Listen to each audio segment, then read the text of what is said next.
Домбыра жыр дәптерінен. Өлеңнің авторы Роза Сұлтаналиева.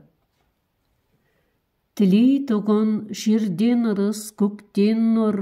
қазағыма серік болған домбыра, ән шырқалып күйді тартып төккен жыр, жиын тойда көрік болған домбыра, көңіл қозғап, жан сезімін тербейтін, күмбірлеген қос шекті домбыра, қазақ барда мәңгі бірге өлмейтін, бабаларым мирас етті домбыра, құрман қазы тәттім бет бобын қосып, күй құдырет іркілмесін домбыра, дәулет керей динасы көрі тілдесіп, күй шанақтан бүлкілдесін домбыра, зар заманның куәсіндей өткізген, бебеу қағып безілдедің домбыра, тіл айталмас сырларыңды жеткізген, ғашық жүрек сезім бедің домбыра, кезіп жүрген сахараның төсін кең, желіп жүрген тұлпарымсың домбыра,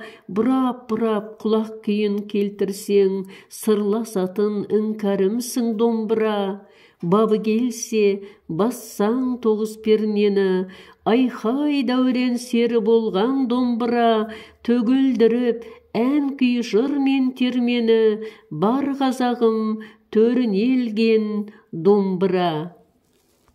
Өлеңді оқыған автор